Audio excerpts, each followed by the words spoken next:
Let's see if this works. The man is Heinrich Kramer, and he is writing the most blood-soaked book of the 15th century, the Malleus Maleficarum, the Witch's Hammer, a book that would torment the world for a century after its release, and be responsible for the torture and death of 70,000 innocent people.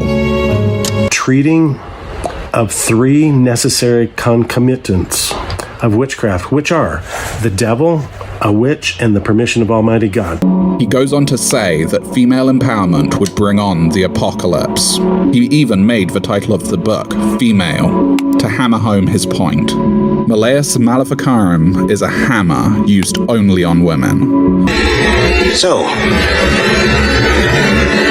we must find the mark.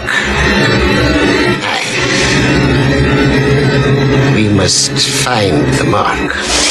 Greetings, fellow worker slaves, podcasting at 128 kilobits from the Fortress's Qualitude located not far from the Redneck Mecca. This is the Atheist in the Trailer Park podcast. I'm your host, Tucker. Professor Fuzznuts is busy playing with a rubber band. No sign of Lord Squeakington. Yes, it's a podcast hosted by a guy and his cats. Get over it. And this is a Hex and Hammer episode where Skullbeard and I read selections from the Medieval Witch Hunting Manual. And as you have no doubt noticed, there have been some audio issues with the most recent episodes I've posted. That's because when I updated my software that I use to record the podcast, there's a bug in the software and it's not doing the audio compression and other things correctly. I've tried uninstalling the software and installing an older version of it, but that didn't fix the problem. In poking around, there is a thing I can do which may help fix the issue, and I'm trying that. If that doesn't work, I will have to record this using different software. This is kind of annoying because my brain really doesn't want to learn any new software. So, if this is fixed and sounds fine, then either I've managed to correct the issue with the software I have been using, or I figured out the other software well enough to get it something that works. If this still sounds like shit, well, I haven't been able to figure anything out. Hopefully I'll be able to do it before I put out another episode. We'll just have to see how it goes.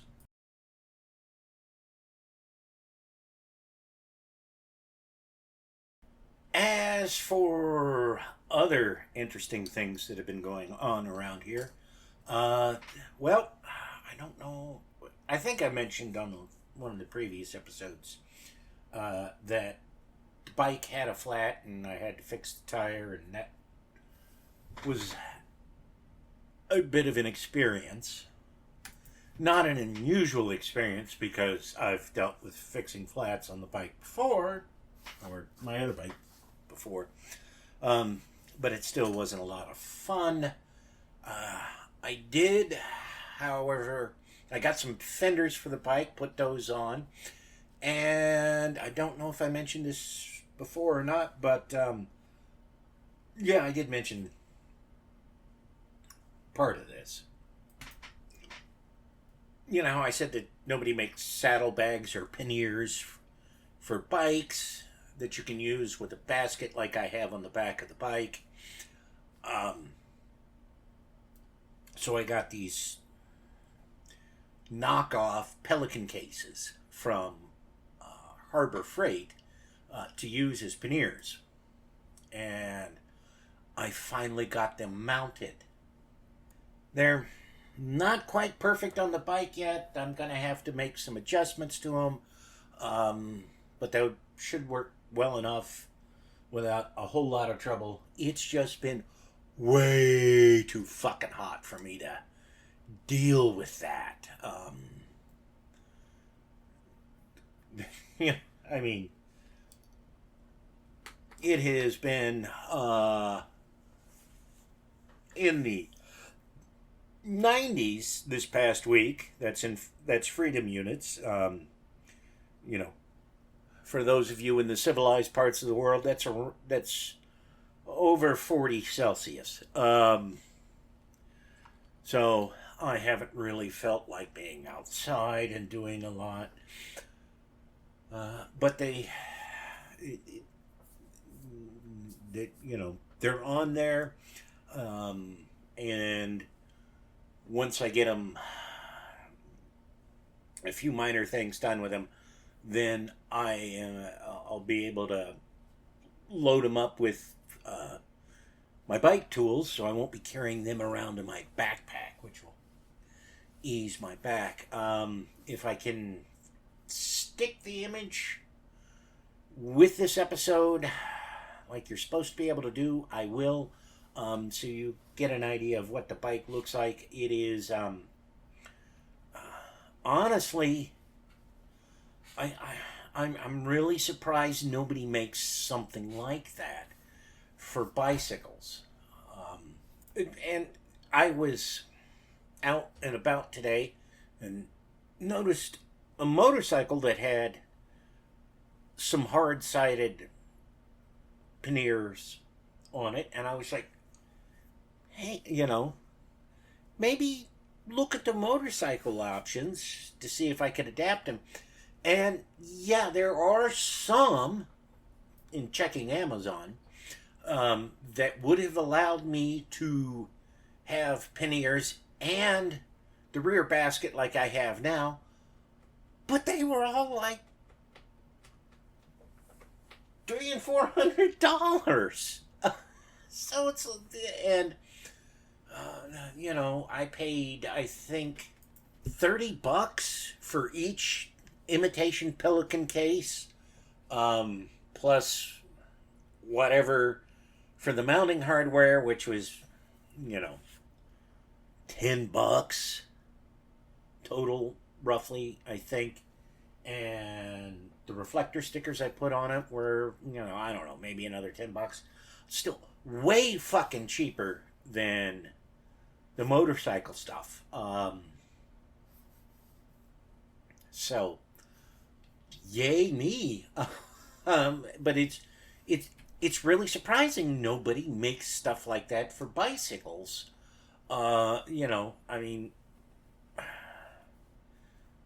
Because, the cheapest motorcycle panniers that I could find on Amazon that would work with my basket were roughly the same price, but they don't have any means of locking them. Whereas these cases have places for you to hook a padlock to them, which I'm going to do as soon as I put important stuff in them, and the tools and things like that in them. So, and even counting what I paid for the padlocks, still cheaper than dedicated stuff that you can buy for the bike that would be comparable. And if I still worked in a machine shop, I could build better mounting systems than what I cobbled together, but they should work, and they'll add a bit of added safety to the bike, because I've been hit on the bike 3 times, each time in broad daylight. Well, not on this particular bike, but on the other bikes that I've had. I've been hit 3 times, and thankfully no damage was done to either me or the bikes, but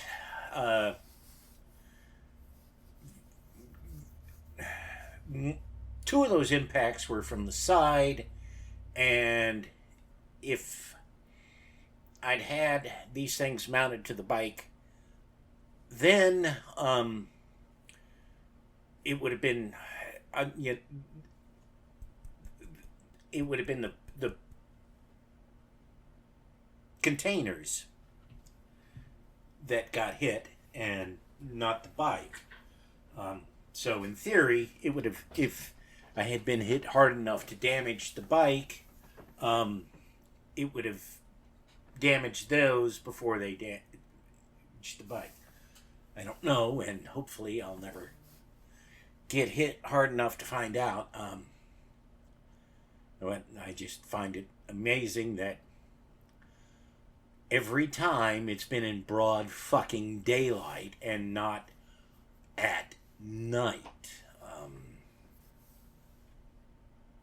Sure, there's more traffic in the daytime, but most of my driving, for various reasons, has been at night. So, statistically speaking, I should be at greater risk at night. But I'm not. As for how things have been going at work, well, they've gotten a mite interesting. Because they have been really, really good at work about helping us deal with the heat. I mean, they've gone around and handed out ice cold bottles of water, frozen popsicles, things like that, because the machines operate at around 500 degrees freedom units, which is really fucking hot.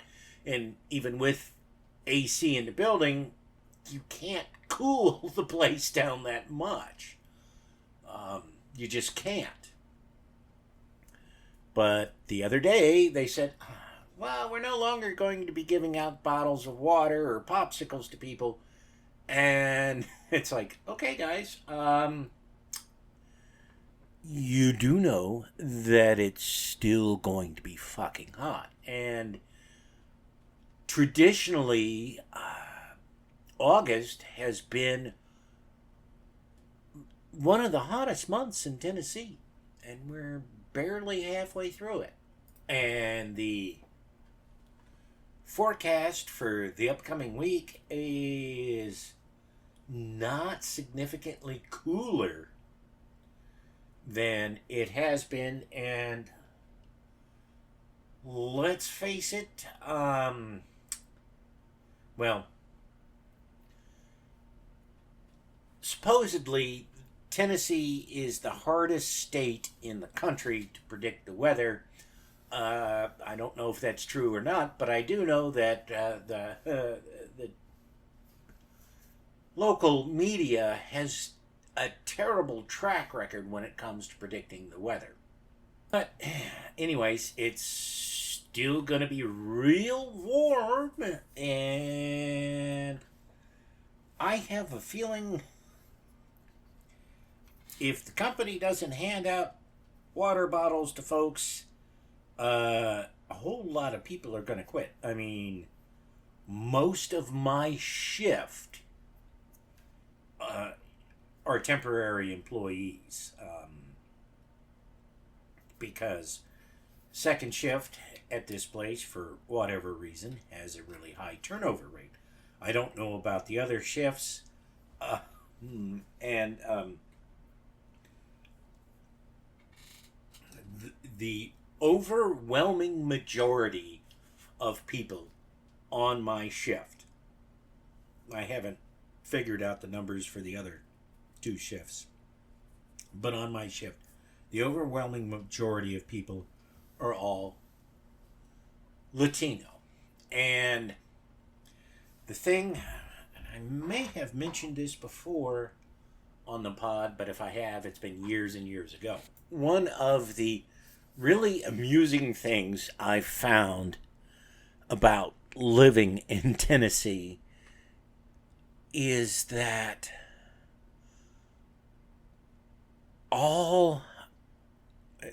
every person I've ever met who's migrated to Tennessee from a tropical country, doesn't matter if it's, you know, from Latin America or Asia, has complained about the heat here. And when I've said, "What are you talking about? You're from a tropical country, which is typically hotter than what we think of as being Tennessee," they all say the same thing. In my country, there's a breeze. Here, there's never a breeze, which is, in fact, true. Tennessee, and I wish I could find the map, but years ago I saw a map showing where the best places in the United States to build wind farms were. You know, they started from the best to the worst. Tennessee was the absolute worst. So, you know, we're too hot for people from hot countries, basically. So I don't know how it's going to play out, but it's going to be amusing. And I should point out that the plant manager is an immigrant from Mexico.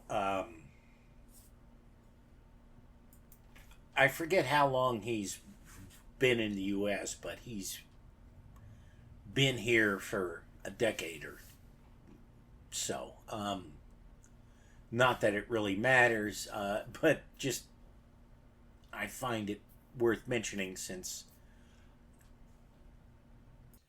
he should have some familiarity with really hot climates.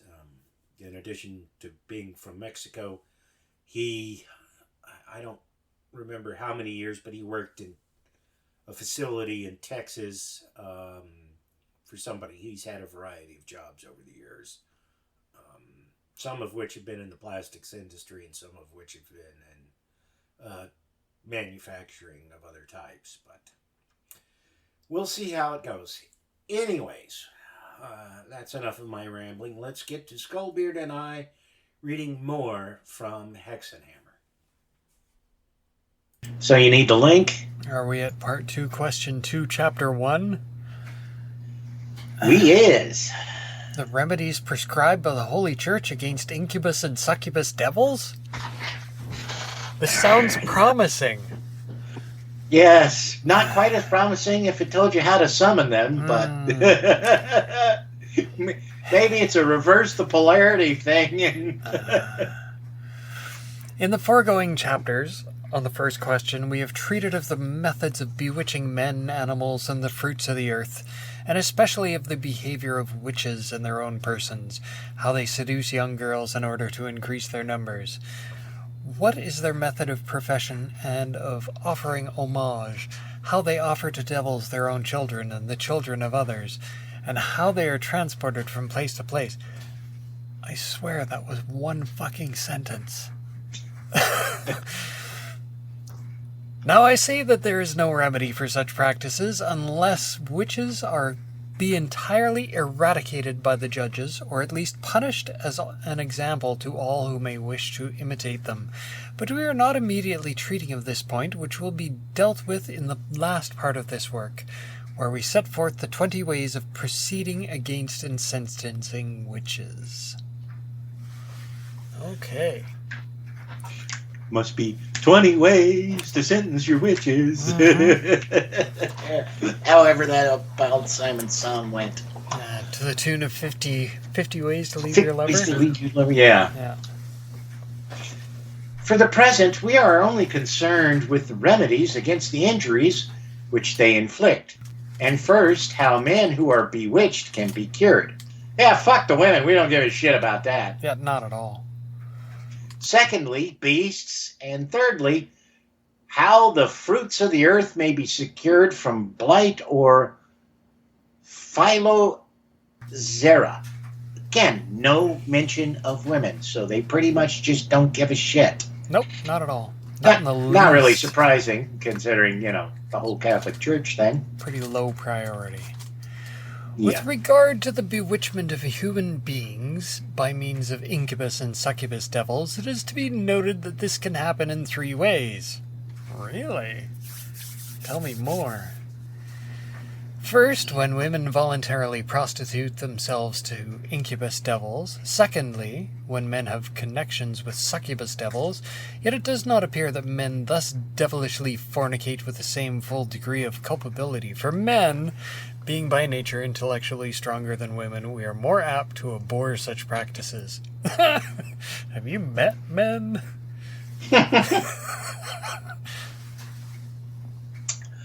Okay. Here's something that's really confusing, I guess is the best way to put this. I realize that's saying a lot considering the book. But Considering the source material, yes. yeah, okay.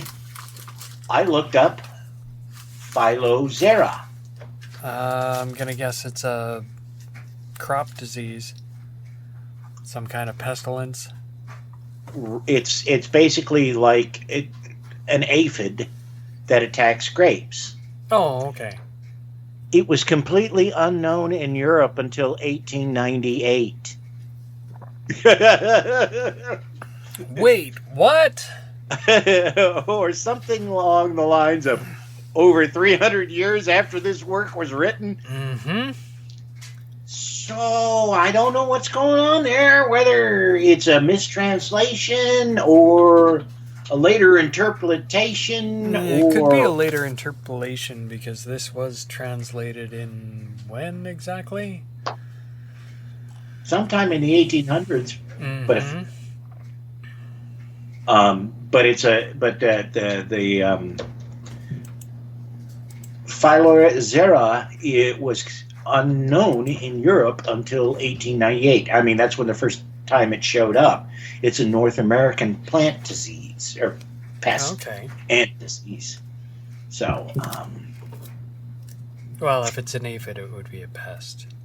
yeah, but I guess apparently it causes something because, like, they show the like the leaves, and they all have this weird wart on them. Lovely. Yeah, and it's called a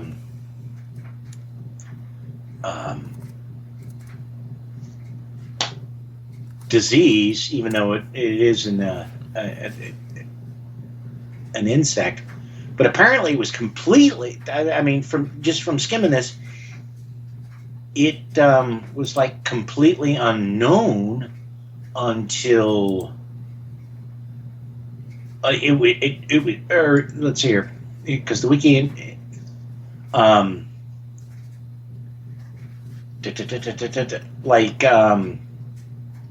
Fitch described him in 1855. Right. So, and apparently it wasn't really known as notable until 1898. Huh.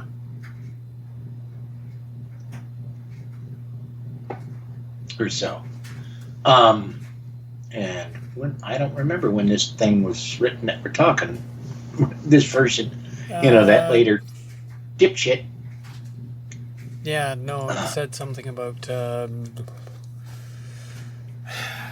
Oh, fuck. When the hell was it? 1928? Let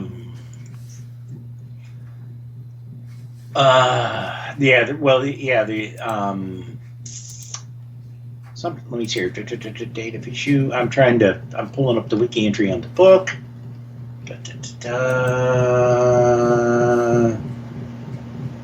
Translations. Let's see here. I think, 1929. Or 1928, by Montague Summers is the douchebag. that did this.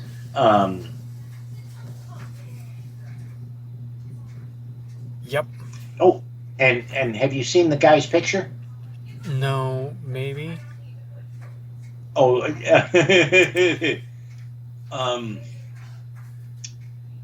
it's. Oh my.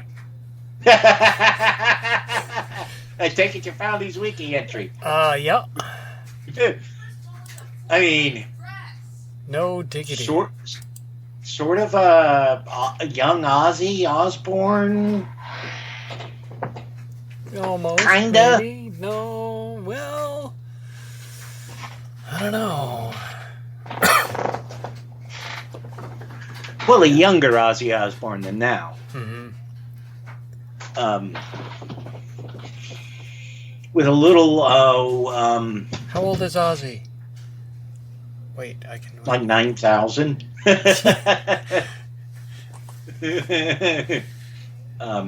Maybe a little, what's his name, who played Hannibal Lecter in the movie?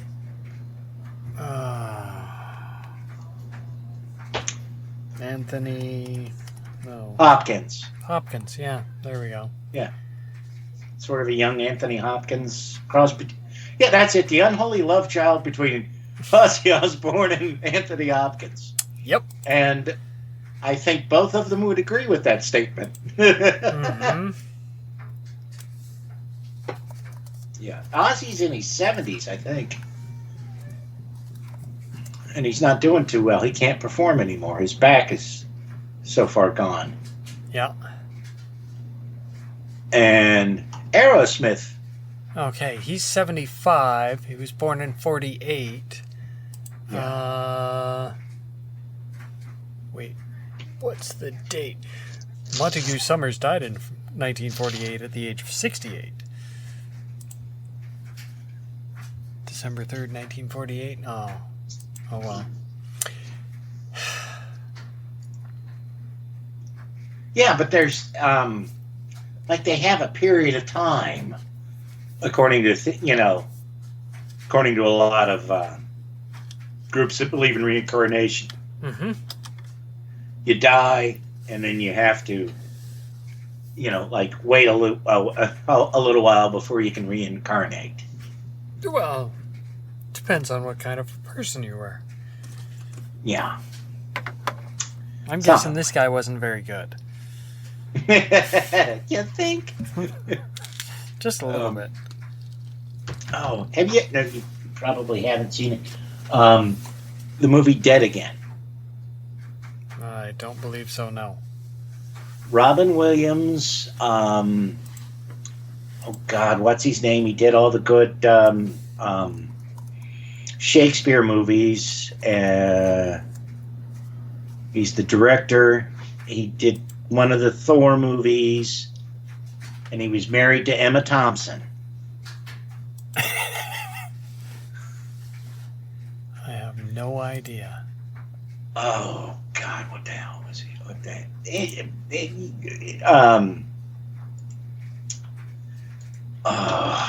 Kenneth Branagh, Emma Thompson, Andy Garcia. Yeah. It's like it was Kenneth Branagh's first movie that was set in modern times and wasn't Shakespearean. Okay. And it's an homage to Citizen Kane. Oh, okay. In many ways.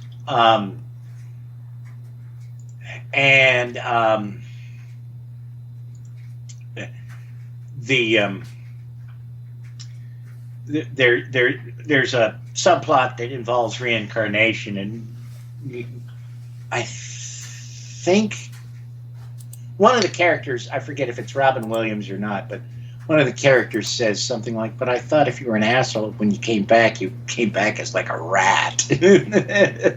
Mosquito. Yeah. And that was it was also the first film where Robin Williams played somebody who was seemingly villainish. He wasn't a villain, but he did have a kind of malevolent vibe to him in the film. Yeah, some of his dramatic work is actually really astounding. Yeah. He did movie called The Final Cut, Okay.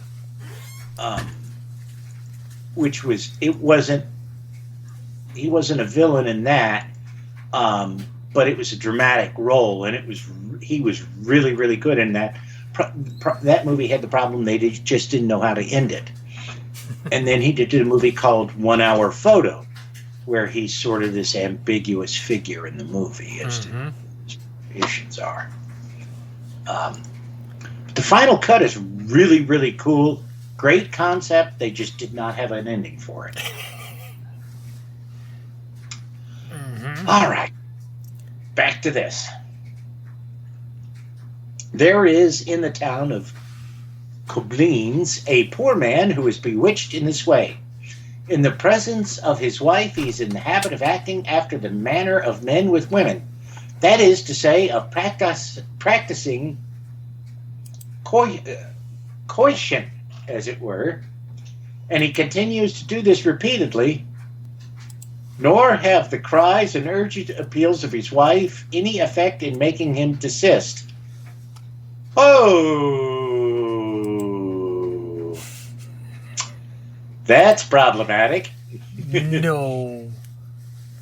And after he has fornicated thus 2 or 3 times, he bawls out, "We're going to start all over again," when actually there is no person visible to mortal sight lying with him. Oh, okay, so he's not assaulting his wife. He's just whacking it in Oakland. And after an incredible number of such bouts, the poor man at last sinks to the floor utterly exhausted. When he has recovered his strength a little and is asked how this happened to him and whether he has had any women with him, he answers that he saw nothing, but his mind is in some way possessed so that he can by no means refrain from such priapism. And indeed, he harbors a great suspicion that a certain woman bewitched him in this way because he had offended her, and she had cursed him with threatening words, telling him what she would like to happen to him. If this condition persists for more than 4 hours, call a doctor. Consult with you. Yep. But there are no laws or ministers of justice which can proceed to the avenging of so great a crime with no other warrant than a vague charge or a grave suspicion, for it is held that no one ought to be condemned unless he has been convicted by his own confession or by the evidence of 3 trustworthy witnesses, since the mere fact of the crime, coupled with even the gravest suspicion against some person, is not sufficient to warrant the punishment of that person. But this matter will be dealt with later. They almost were talking sense there. As for instances where young maidens are molested by incubus devils in this way, I'm sure they're not Catholic priests. It would take too long to mention even those that have been known to happen in our own time. Yes, because...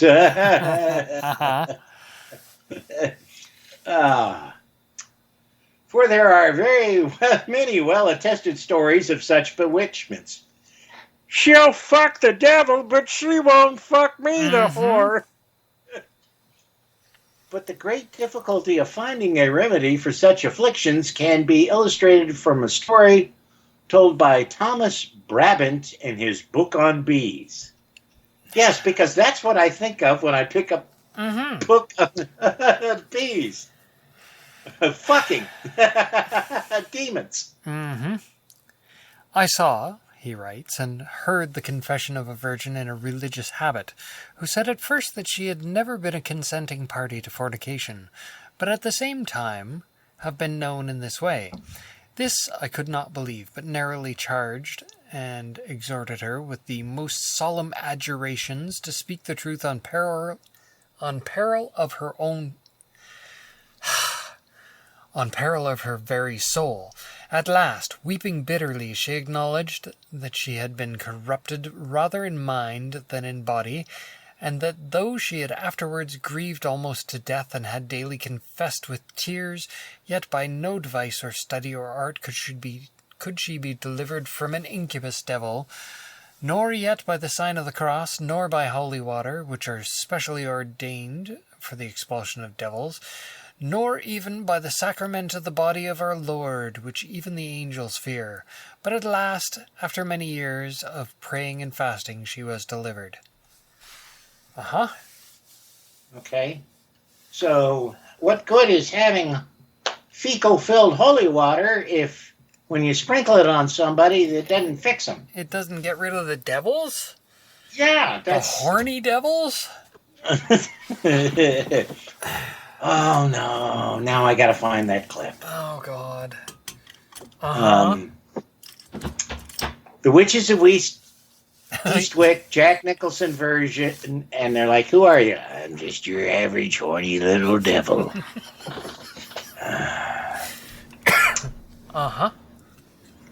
It may be believed, saving a better judgment, that after she repented and confessed her sin, the incubus devil should be regarded rather in the light of a punishment for sin than as a sin in itself. Okay, so she was a virgin, so technically a good girl, and yet somehow she was deserving of punishment that, well, let's face it, some people would prefer death than that type of punishment.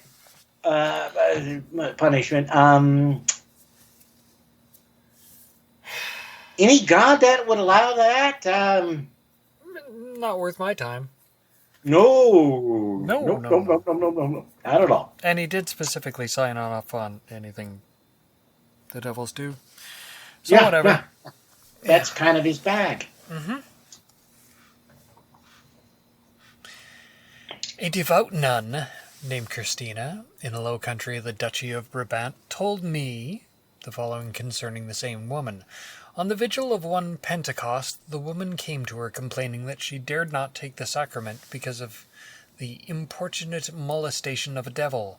Christina, pitying her, said, "Go and rest assured that you will receive the body of our Lord tomorrow, for I will take your punishment upon myself." So she went away joyfully, and after praying the night slept in peace, and rose up in the morning and communicated in all tranquillity of the soul. But Christina, not thinking of the punishment she had taken upon herself, went to her rest in the evening, and as she lay in bed, here, as it were, a violent attack being made upon her, and seizing whatever it was by the throat, tried to throw it off. She lay down again, but was again molested, and rose up in terror, and this happened many times, whilst all the straw of her bed was turned over and thrown about everywhere. So at length she perceived that she was being persecuted by the malice of a devil. Thereupon she left her pallet and passed a sleepless night, and when she wished to pray, she was so tormented by the devil that she said she had never suffered so much before. In the morning, therefore, saying to the other woman, "I renounce your punishment, and I am hardly alive to renounce it," she escaped from the violence of that wicked temper. From this it can be seen how difficult it is to cure this sort of evil, whether or not it is due to witchcraft. So.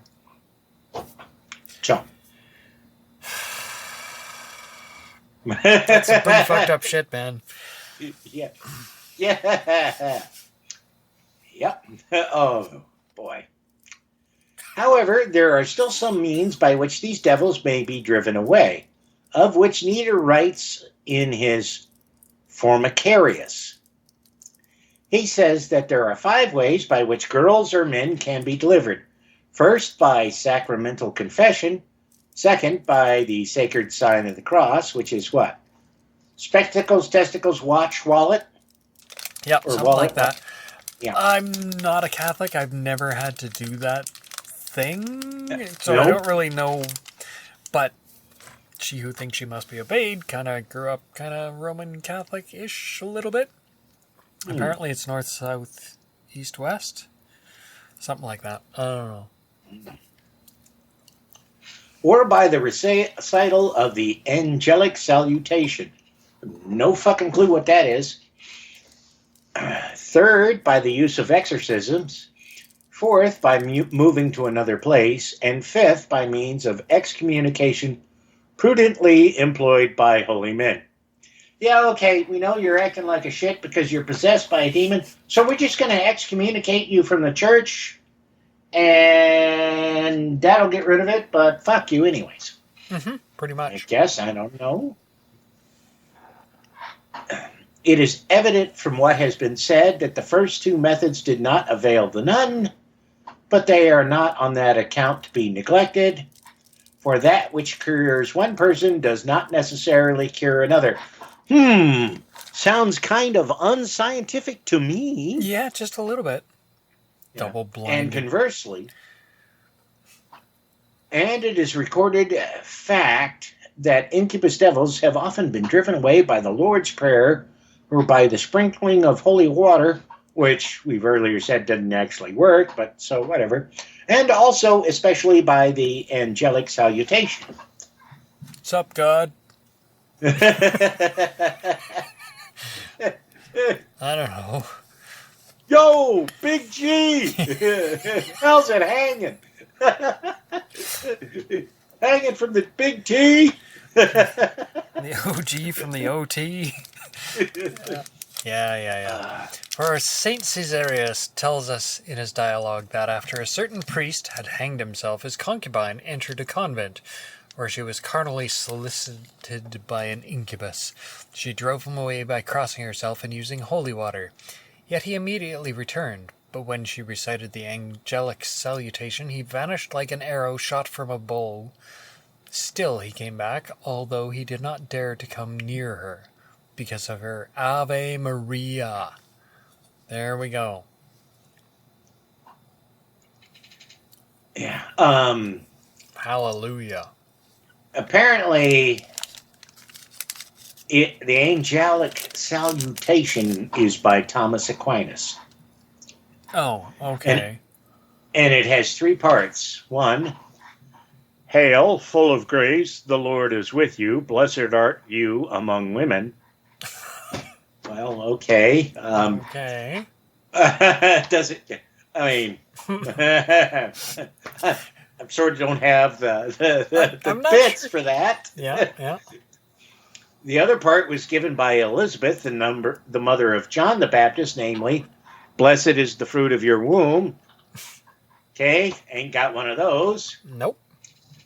The church adds the third part, that is Mary, because the angel did not say, "Hail Mary," but "Hail full of grace." But as we shall see, this name Mary, according to its meaning, agrees with the words of the angels. The Hail Mary or angelical salutation or Ave Maria in the time of St. Thomas consisted only of the present first part of the prayer. The second part, Holy Mary, Mother of God, etc., was also added by the church later. Huh. Ah, okay. Yeah. Right. So they rewrote the hex or the charm or the cantrip or whatever the fuck it is. Yeah. Saint Caesarius, or is it Section Caesarius? Mm-hmm. Also refers to the remedy of the sacramental confession, for he says that the aforesaid concubine was entirely abandoned by the incubus after she was clean confessed.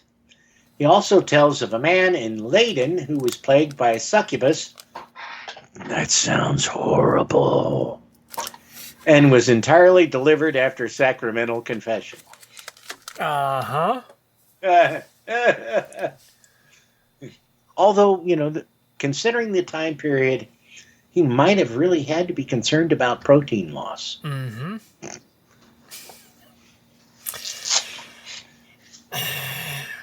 He adds yet another example of an enclosed nun, a contemplative whom an incubus would not leave in spite of prayers and confession and other religious exercises, for he persisted in forcing his way to her bed. But when, acting on the advice of a certain religious man, she uttered the word Benedicite, the devil at once left her.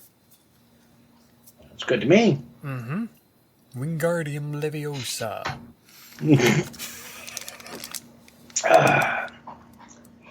It's like today, I was buying some stuff, and the receipt came out of the machine, and the cashier's like, something's wrong. She goes, this is shorter than it's supposed to be. And I just looked at her and said, I bet you say that to all the guys.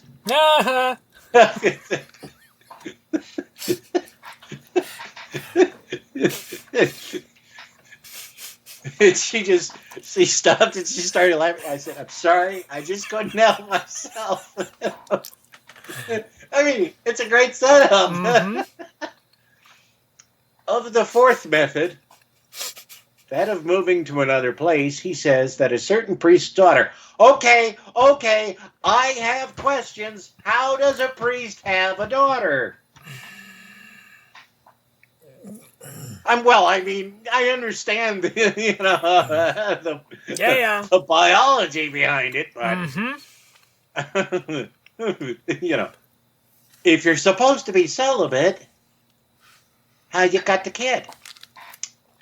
Could have had the kid before he became a priest. I suppose. But then again, knowing Catholic priests. Anyways, of the fourth method, that of moving to another place, he says that a certain priest's daughter had been defiled by an incubus and driven frantic with grief, but when she went away across the Rhine, she was left in peace by the incubus. Her father, however, because he had sent her away, was so afflicted by the devil that he died within 3 days. Now, I have to point out that this adheres to the precepts that Joseph Campbell laid out in The Hero's Journey. Although he's not the first person to do it, he's just the best known. The Golden Bough actually broke that down before Joseph Campbell did, but Campbell gets all the credit because George Lucas liked him. Yep. But of course. One of the things that Campbell points out is that in myth, when you have somebody who crosses a body of water, yep, they are either exiting our world and entering the world of the paranormal of some form or another, or they are returning from the world of the paranormal to our world. Oh, cool. I can make half a dozen river crossings in a couple of hours, so. But and you know, like to use the original Star Wars as an example, when does the adventure really begin for Luke? After he leaves Tatooine, crossing into space. Space is a substitute for water. When does the film end? After they've crossed space and have landed on a planet. Okay. And another instance where I can think of this is the movie California. Don't think I've seen that one. Oh, that's a good one. It's one of Brad Pitt's early films. It's got, what's his name? The guy who played Mulder on The X-Files. Oh, and yeah. Okay, Duchovny, David. Duchovny, and the gal who played Ensign Ro on Star Trek: The Next Generation. No. Anyways, the premise of the movie California with a K, that's is that Duchovny and the gal who plays Ensign Ro are a couple. Duchovny is a true crime writer, and they decide to move from Philly to California. and they don't have the money to do it, so they do a ride share with Brad Pitt and Juliette Lewis, Brad Pitt being this crazy serial killer. And you can see, like, shortly after the film opens, there's this big rainstorm. And that's when we meet Brad Pitt's character. Okay. And then at the end of the film, the survivors, and we'll just leave it at that, a body of water. Okay. And in the movie of History of Violence, there's a similar situation. But that's really, really fucking spoilery, so I won't get into that. I think I have that on DVD, actually. Viggo Have you seen it? Mortensen and yeah, I've seen that one. Yeah. Okay. And it's almost 20 years old now, I guess. But what does Viggo Mortensen do after he leaves? God, what's his name? He was in. Fuck, I can't even think of the goddamn movie now. Altered States. Oh, okay. I know I've seen that one, but it was a long time ago. Yeah. But, the scene where Viggo Mortensen, where he looks at the other guys, not Viggo Mortensen, but the guy I'm thinking of, and goes, "How could you fuck that up?"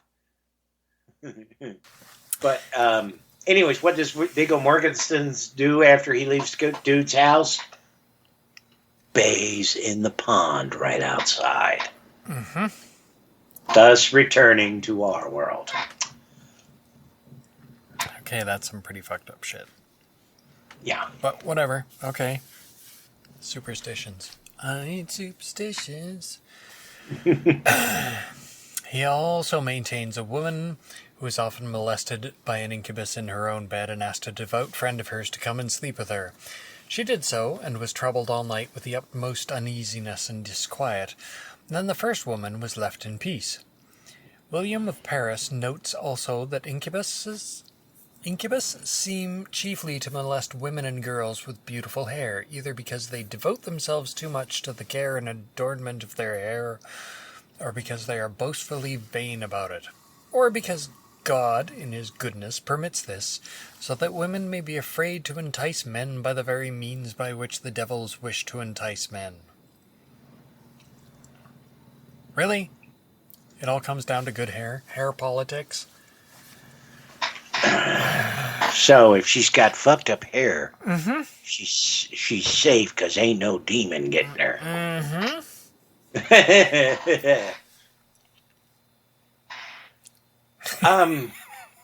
Speaking as somebody who was a freshman in high school, when the Eurythmics released Sweet Dreams, and all of us watched that video for the first time and went, I don't understand.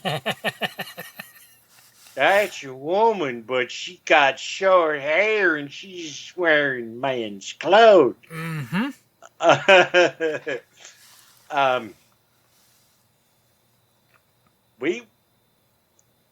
I know there were people of that era who were saying that Annie Lennox was demonic for dressing like that. And not to mention Grace Jones. Yes. Yeah. Yeah, I know. It's bullshit. It's all bullshit. This was like when a friend of mine asked me to figure out what his girlfriend meant when she said Rocheneers. Rocheneers? Rocheneers. Rocheneers. Means nothing to me. Roasting ears. Your ears are on fire?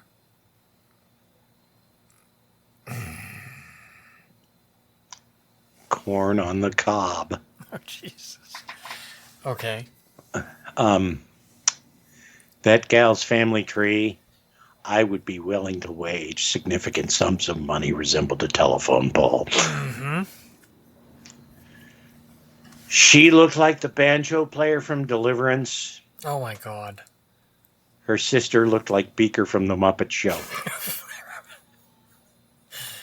Uh-huh. Yeah.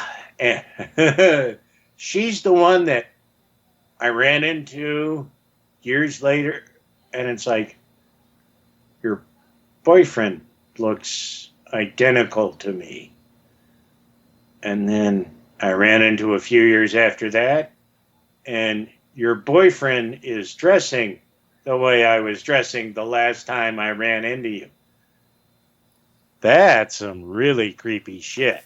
Yeah. People are weird, man. And they believe all kinds of crazy shit. Yeah. The fifth method, that of excommunication, which is perhaps the same as exorcism. No, I don't think it is. No. Because I don't believe in an excommunication. You need an old priest and a young priest. Nope. You don't need somebody going, the power of Christ compels you while he sprinkles incest on you. Or, I mean, holy water on you. Is exemplified in a history of St. Bernard. Not the guy with the dog. Yeah. In Aquitaine, a woman had for 6 years been molested by an incubus with incredible carnal abuse and lechery. Worse than a Catholic priest would do to her? Hate to make light of such things, but at the same time... Yep. And she heard the incubus threaten her that she must not go near the holy man who was coming that way, saying, "It will avail you nothing, for when he was gone away, I, who have till now been your lover, will become the cruelest of tyrants to you." Okay.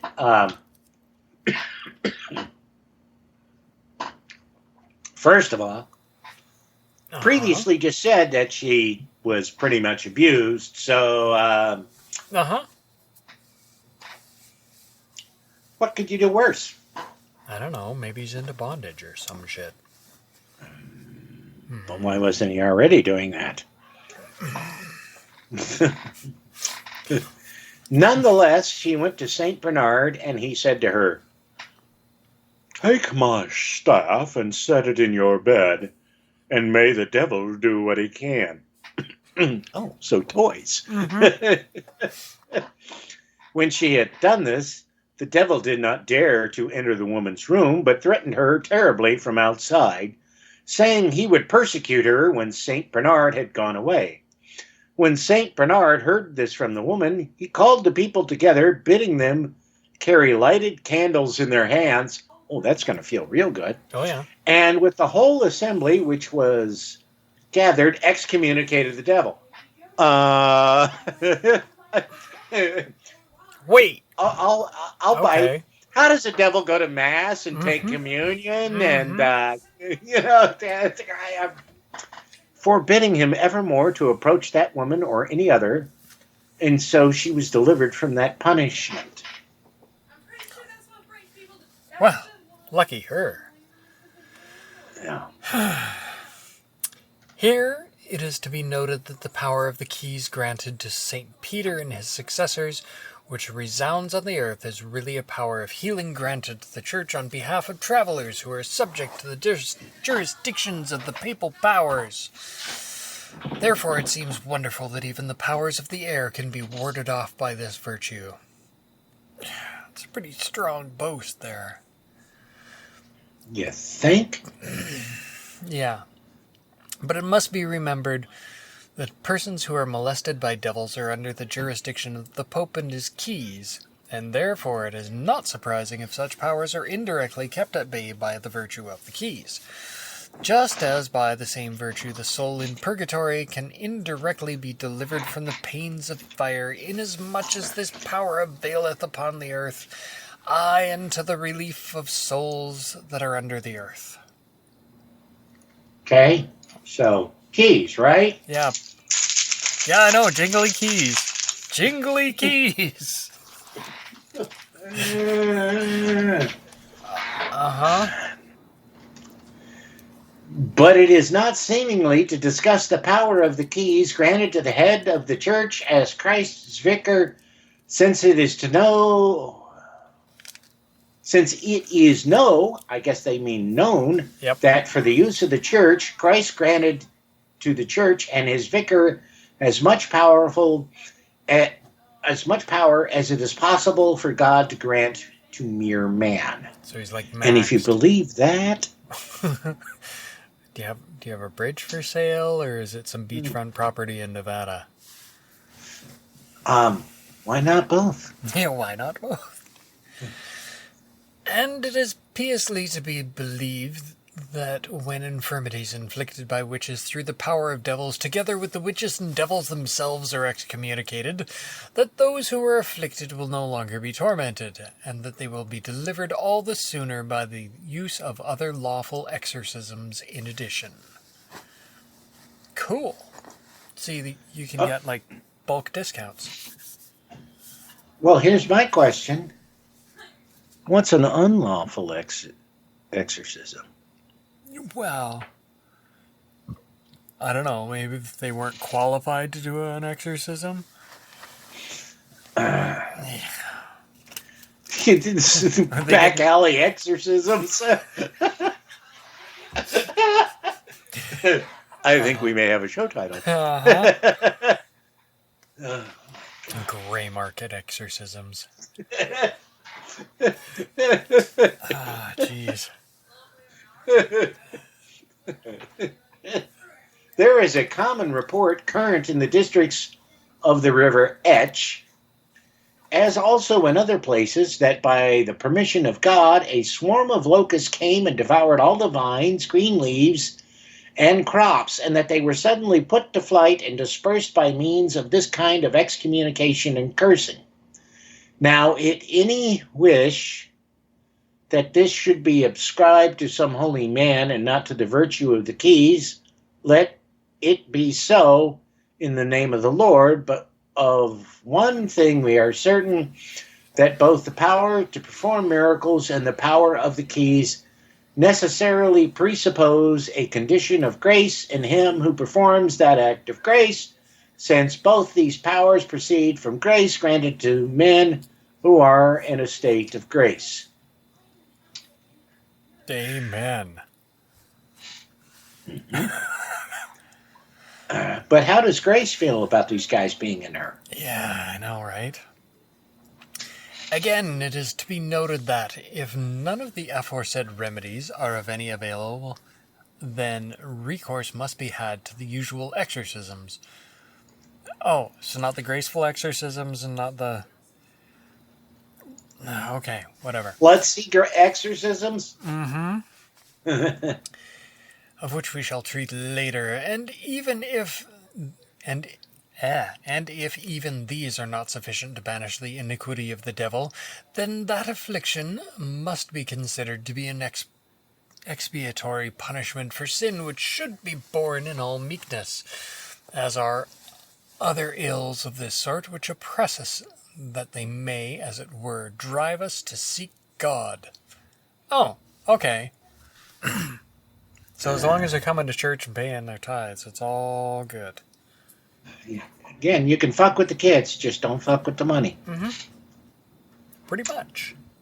But it must also be remarked that sometimes persons only think they are molested by an incubus when they are not so actually. And this is more apt to be the case with women than with men, for they are more timid and liable to imagine extraordinary things. Once again, a wee bit of misogyny. Just a little bit. For flavor. Mm-hmm. Caliente. In this connection, William of Paris is often quoted. He says, "Many fantastical apparitions occur to persons suffering from a melancholy disease, I'm going to guess from a melancholy disease, especially to women, as it is shown by their dreams and visions. And the reason for this, as physicians know, is that women's souls are by nature far more easily and lightly impressionable than men's souls. Do we really know this? And how do we know that? That's what I want to know. Yeah. And he adds, I know that I have seen a woman who thought that a devil copulated with her from inside, and said she was physically conscious of such incredible things. All right. Okay. Devil inside. Yeah, but you know what happened to that guy? Yeah. It's not the documentary I was thinking of, but... Well...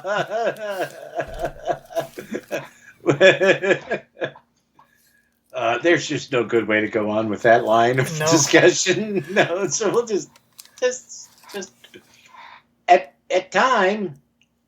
Also, women think that they have been made pregnant by an incubus, and their bellies grow to an enormous size, but when the time of paturation comes, their swelling is relieved by no more than the expulsion of a great quantity of wind.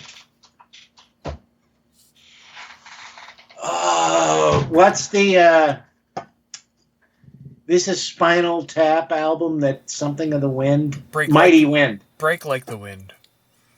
Well, yeah, no, but there's Spinal Tap. One of their albums is A Mighty Wind, I think, or is that another one of Christopher Guest documentaries, who is one of the Spinal Tap guys, but A Mighty Queef. There. Uh-huh. This is Spinal For Tap. by taking... Huh? Oh, I just looked up their discographies, and there's This is Spinal Tap, Break Like the Wind, and Back from the Dead. Okay, Break Like the Wind. Somebody, one of those, there's A Mighty Wind, which is tied in with that Christopher Guest stuff, somehow. For by taking ants' eggs in drink, why? Oh, you know. Or the seeds of spurge. Do I want to know what seeds of spurge are? It's not spooge. Leafy spurge is a common crop pest. Or of the black pine. Mm-hmm. An incredible amount of wind and flatulence is generated in the human stomach. Beans, the musical fruit. And it is very easy for the devil to cause these and even greater disorders in the stomach. This has been set down in order that too easy credence should not be given to women, but only to those whom experience has shown to be trustworthy. That's a misogyny. A little bit. And to those who, by sleeping in their beds or near them, know for a fact that such things as we have spoken of are true. Obviously. Yeah. That was a short nightmare.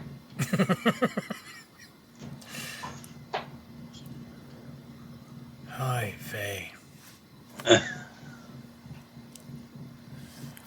Alright, so part 2, question 2, chapter 2.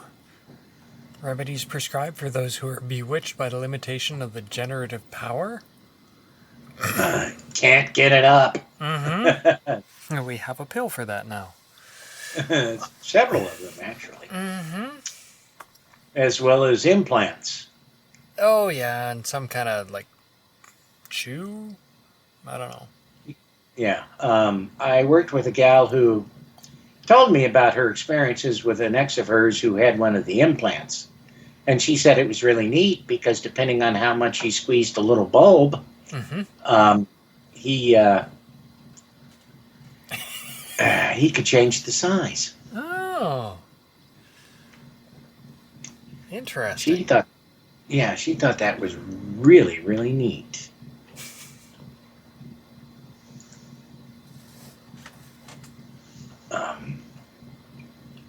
Oh. Should we do this thing? Yeah, we should do the thing. Oh, God. Although far more women are witches than men, as was shown in the first part of the work, yet men are more often bewitched than women. And the reason for this lies in the fact that God allows the devils more power over the venereal act by which the original sin is handed down than over other human actions. In the same way, seems like a kinky bastard. In the same way... So, what if the forbidden fruit was just eating pussy? Could be, yeah. I mean, that does fit in with the misogyny aspect. Yeah.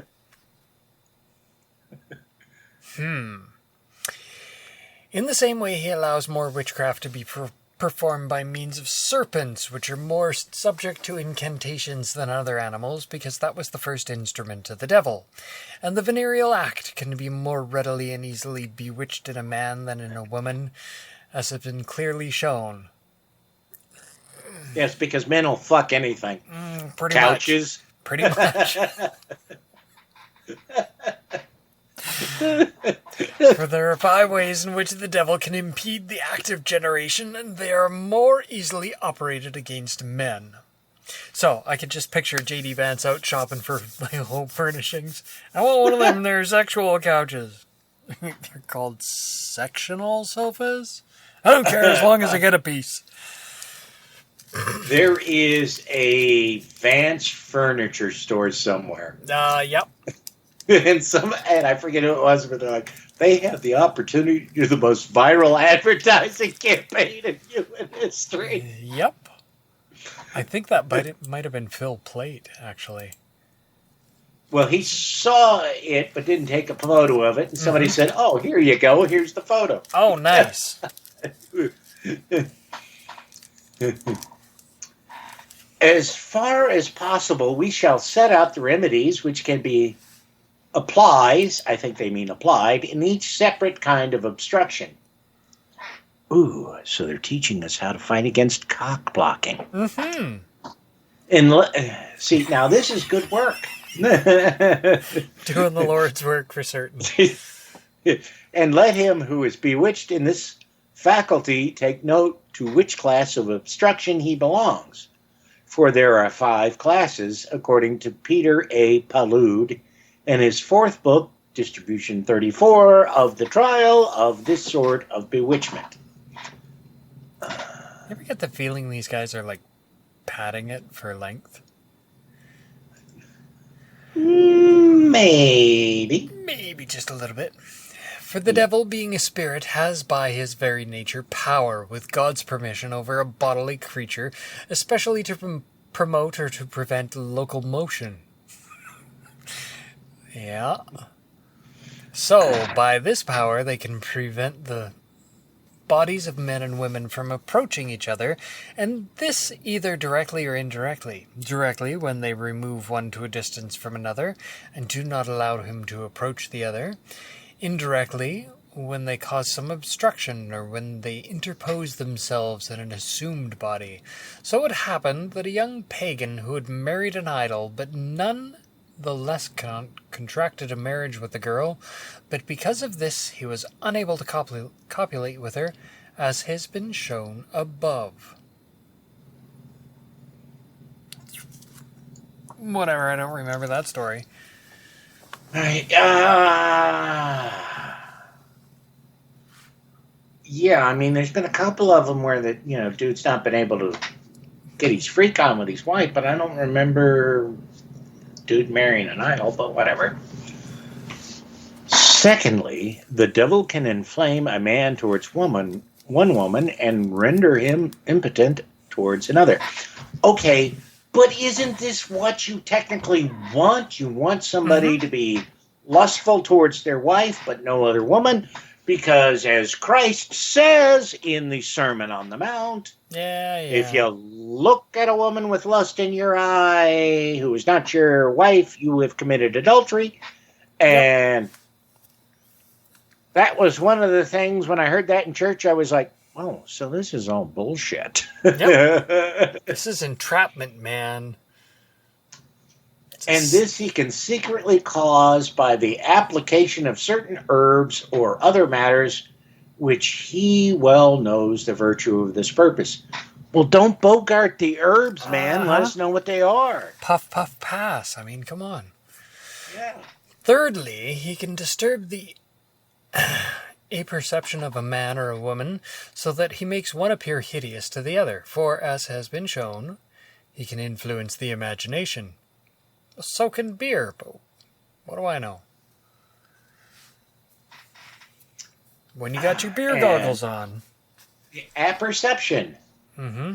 Noun, dated, psychology. The mental process by which a person makes sense of an idea by assimilating it to the body of ideas he or she already possesses.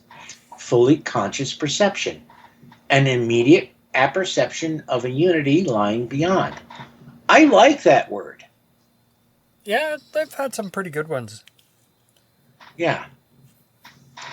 Fourthly, he can suppress the vigor of that member which is necessary for procreation, just as he can deprive any organ of the power of local motion.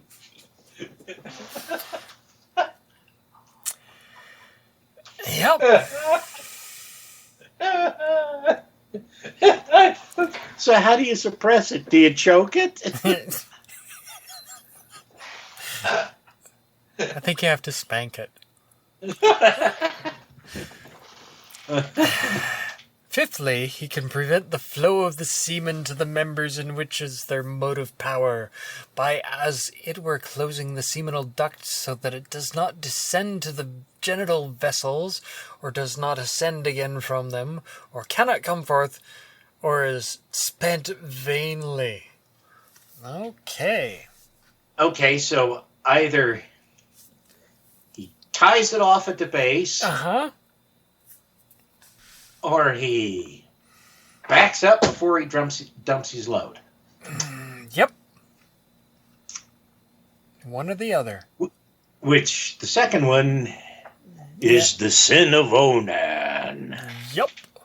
And the first one sounds an awful lot like a vasectomy, so... But it's not forbidden explicitly.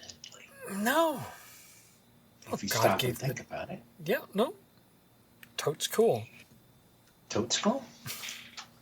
But if a man should say, I do not know by which of these different methods I have been bewitched. I think you know if you're pulling it out before you blow your load, bud. I could be wrong. Oh, yeah. All I know is that I cannot do anything with my wife. He should be answered in this way. If he is active and able with regard to other women, so he's getting some strange, but not with his wife, then he is bewitched in the second way. Or he's just a cheating asshole. Yep. For he can be certified as to the first way, that is, that he is being deluded by succubus or incubus devils. Ah. So they allow for the possibility that dude is bi. Oh, okay, yeah. Yeah, because an incubus male, succubus female. Mm-hmm. Moreover, if he does not find his wife repellent, and yet cannot know her, but can know other women, then again it is with the second way. But if he finds her repellent and cannot copulate with her, then it is the second and the third way.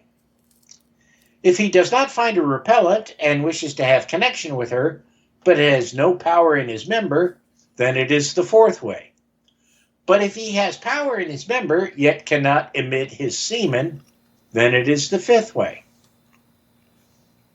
The method of curing these will be shown where we consider whether those who live in grace and those who do not are equally liable to be bewitched in these manners, and we answer that they are not, with the exception of the fourth manner, and even then very rarely. For such an affliction can happen to a man living in grace and righteousness, but the reader must understand that in this case we speak of the conjugal act between married people, for in any other case they are all liable to bewitchment, for every venereal act outside of wedlock is a mortal sin and is only committed by those who are not in a state of grace. Oh. So, if you got a side piece, you're fucked? It sounds like it. Mm-hmm. Okay, cool.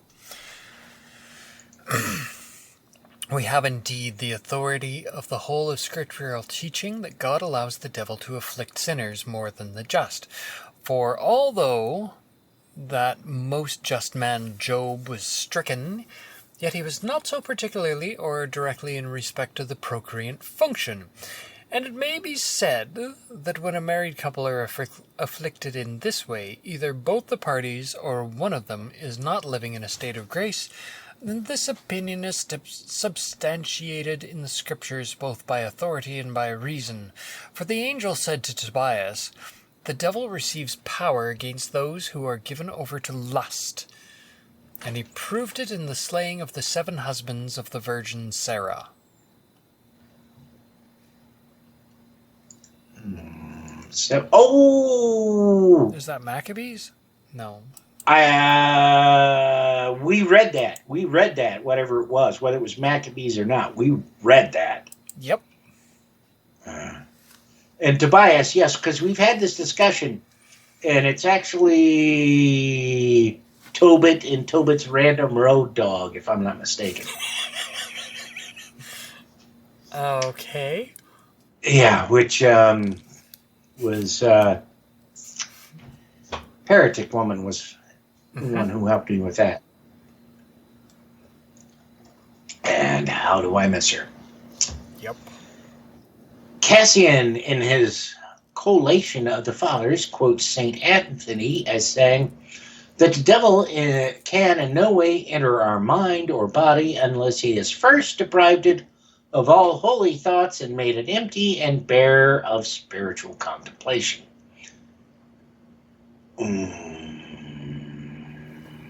I think that's a dig at the Buddhists. Well, I'm just thinking of a number of women I have heard who have talked about being raised in really strict religious situations, and because they were not taught certain things, they didn't understand that they were being abused. Yep. These words should not be applied to an evil affliction over the whole of the body, for when Job was so afflicted, he was not denuded of divine grace, but did his wiener work. But they have particular preference to a particular infirmity inflicted upon the body for some sin, and the infirmity we are considering can only be due to the sin of incontinence. Okay, speaking as a man of a certain age. Yeah.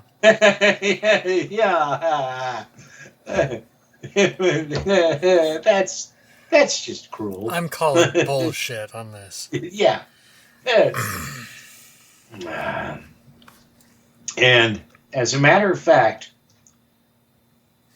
if you read the contemporary accounts of the speech that was given by Lincoln and the speeches given by Lincoln and others at the Battle of Gettysburg, the guy who was considered the greatest orator of the time was incontinent. And he was, and basically it was probably because of his age, enlarged prostate, blah, blah, blah. And so he would wear this, long coat so he could just piss himself and nobody would know. Yep. Visually. Doesn't surprise me. And he spoke for like 2 hours, and nobody remembers his speech today. They just remembered the speech that Lincoln made that was like 2.5 minutes. And it wasn't until Lincoln decided that he wanted to go to the theater that anybody really gave a shit about that speech. But that's another story.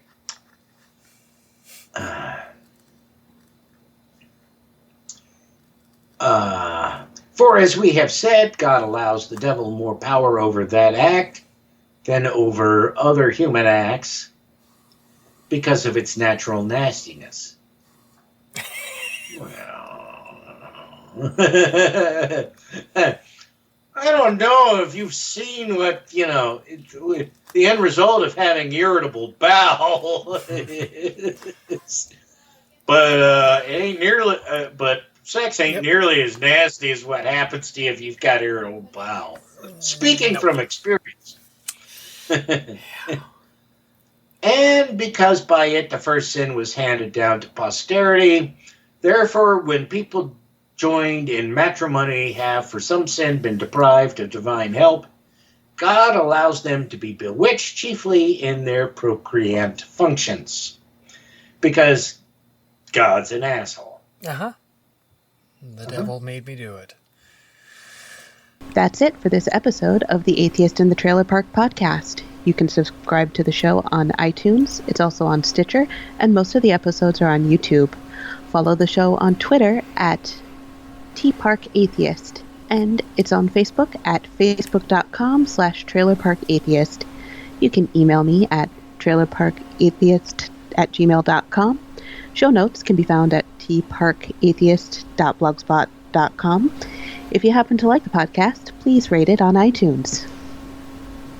If you'd like to donate to support the podcast, there's a donate button on the show notes page. You can also support the show on Patreon at patreon.com/tntucker. The podcast, there's a donate button on the show notes page. You can support it via Patreon at patreon.com/tntucker. Thanks for listening. Say goodnight, Fuzz-Nuts. All I know is this violates every canon of respectable broadcasting. Damned cat.